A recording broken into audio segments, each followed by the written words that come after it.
Hi everyone, my name is Jennifer Belair and this is Open Hearts Club. This is the official second episode of the podcast slash audio experience slash maybe living on another platform. I'm just sitting here under our toot or mulberry tree and it's a beautiful hot summer day out. I may be getting bit by mosquitoes, so if you see me swatting around or hear some fussing, that's why. It's all part of the territory, but I've been wanting to do these outside for a number of reasons because I'm the most comfortable and happy when I'm outdoors, and it really is like a place of serenity and peace for me. So that's what makes sense to me. So you will have to enjoy as much as possible the sounds of nature.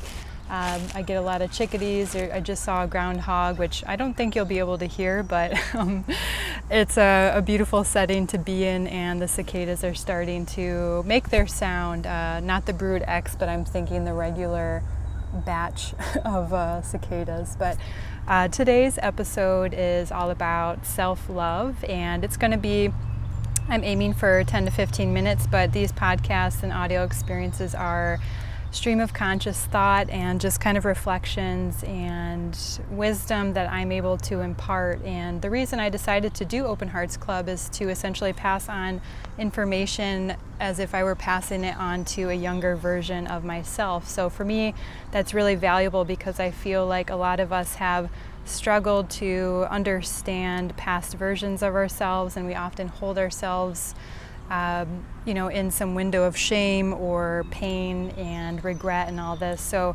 I'm putting this out there for the younger Jennifers and for people out there who are just like me that are learning along the way. I feel like we all have a story to tell and some wisdom to impart, whether it be to our families, our friends, or to a wider, broader network. So this is my attempt at doing that.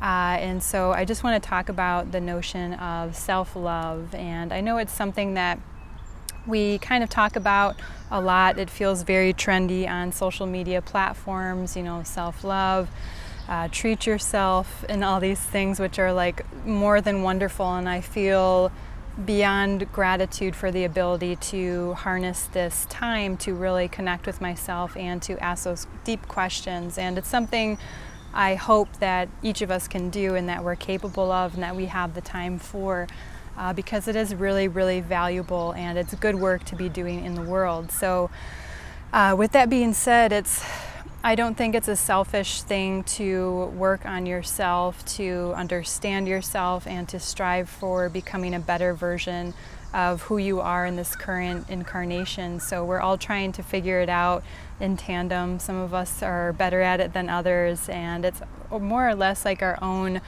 kind of karmic energy system that we sort of have to deal with in our lifetime. So whoever you are, wherever you are, whatever your background is, however much you make financially, just know that there's always space for self-love, and there's room for forgiveness and gratitude and all these things that we just sort of have to learn to accept about ourselves. I'm just moving away from the sun a little bit. It's a hot one out today. But for me personally, I wanted to kind of tell my own story because it's something that I've been struggling with for most of my life. I'm 33 years old right now, and I have been stuck in the trance of unworthiness, as Tara Brach calls it. I don't know why I said that very German, Tara Brach. So she calls it the trance of unworthiness, when in our minds throughout the day we're constantly thinking of, I'm not good enough, I can't do this, this is too difficult, this wasn't right for me, why did I do that? In the moment, but also reflecting on the past. So there's a lot of fear from the past, which can cause symptoms like depression, or there's fear in the future, which can cause anxiety, things that we label as anxiety and depression in our society. So the key to it all is essentially just living in the present moment and accepting yourself for exactly who you are in this moment, and realizing that all the steps along the way do make a difference. For myself personally, it took like a bit of a wake-up call to realize, oh man, I need to honor this body and honor this human and honor this self. And I don't mean self-care as like looking your most best and brilliant self, but more or less that the time that you give yourself and the time that you use to honor yourself, and however much time that may be, maybe it's like a minute, maybe it's 2 minutes, maybe it's 10 minutes, maybe it's an hour, like that's super valuable time. And however often you're able to kind of challenge your thought patterns, like I mentioned, the trance of unworthiness, and just look outside yourself for just a brief moment and say, wow, I'm really working so hard, or look how much I've accomplished today, or I took the time to go for a walk, or I took the time to text my dad, I took the time to say something encouraging to a loved one, which makes me feel better, right? So it's all about how do you spend your time, and how is it contributing to the greater good of not just yourself, but to your world around you. The things that we do have a ripple effect in our lives and in our world. So if we're able to take that time to truly and deeply love this human being that you are, that's just going to spread, and people will pick up on those energetics to understand, like, this person is really happy, and like, wow, I want some of that. Like for myself personally, I've been inspired by people who are doing just that.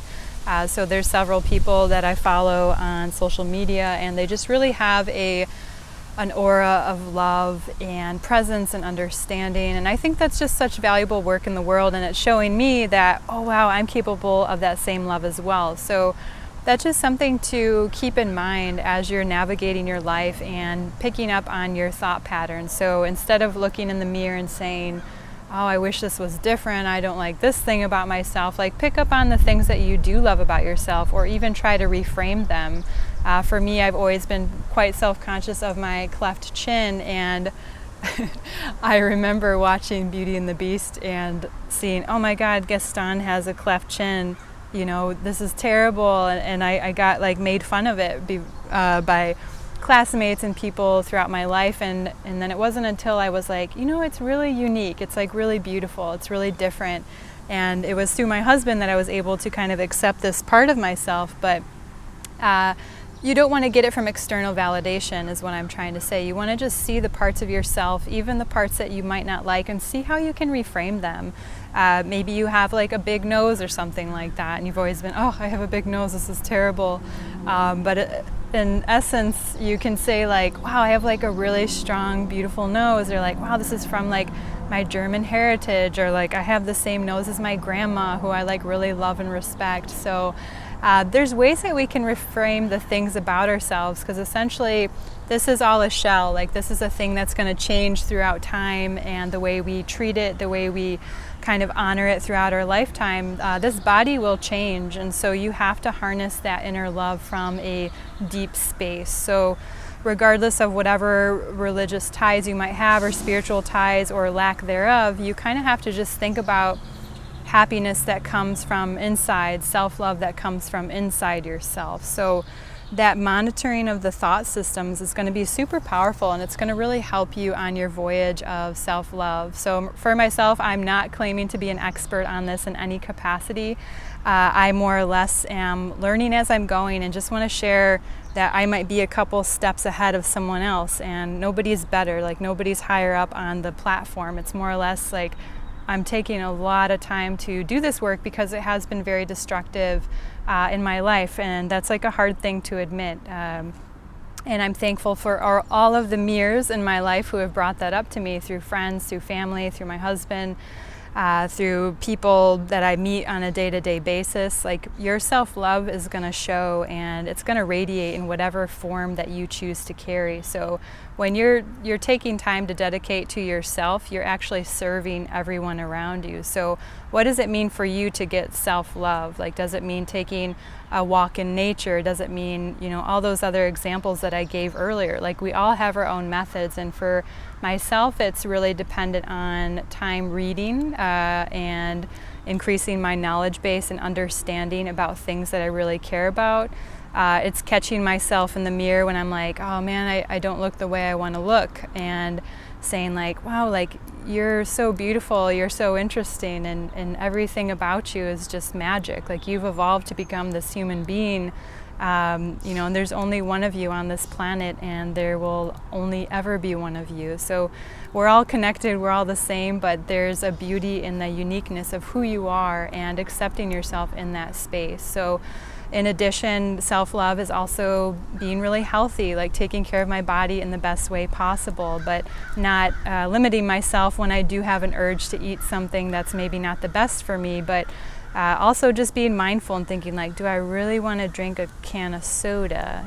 Like, probably not. Like, I can eat something a little bit more nutritious and sweet, or I can drink a kombucha or like some carbonated water or something. So all the little actions make a huge impact in how you feel about yourself. And so I also have to have routine as part of my self-care, understanding who I am in this lifetime. And for me, that's waking up very early, as early as possible. And I want to wake up even earlier because I know that's going to feel so good to wake up with the morning light and to really feel into the day kind of unfolding onto itself. So I have to wake up early, I have to journal, I have to meditate, I have to do some different practices and things that make me feel good about myself. And I try to strive not to make self-love about purchasing products, and I know that can be part of it for some people, so no shame if that's who you are and where you're at in this moment.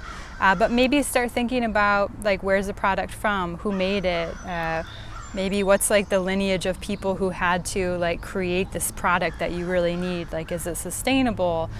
Things like that just might make you feel a little bit better, knowing that you're buying things that are wholesome, that are nutritious, and things like that. So it goes back to what's right for you, where do you strive to be, how do you see yourself, what makes sense for you in your current situation, whether it be based on your career or your financial stability and things like that.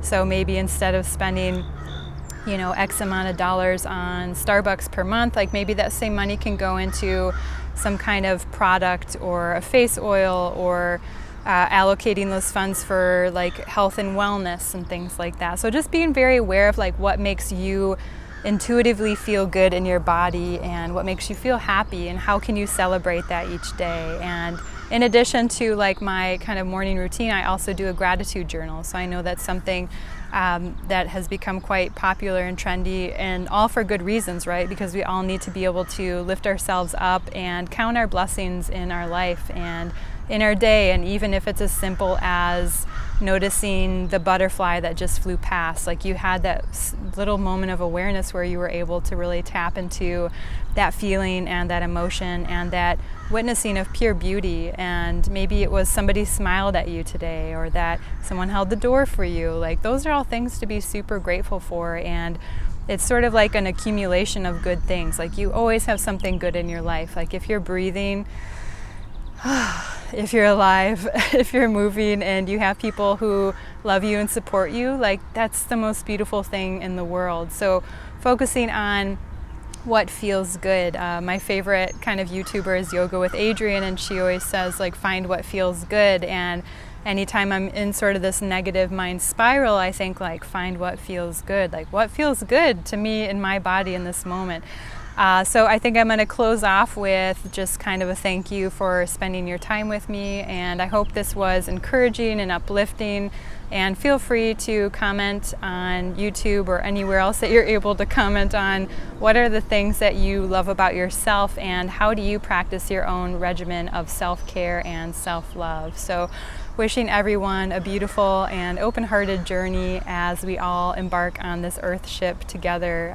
It's a beautiful place to be, and I'm so lucky to be here in this time to share what I can to lift others up. So thank you all very, very much, and wishing you a loving and beautiful day.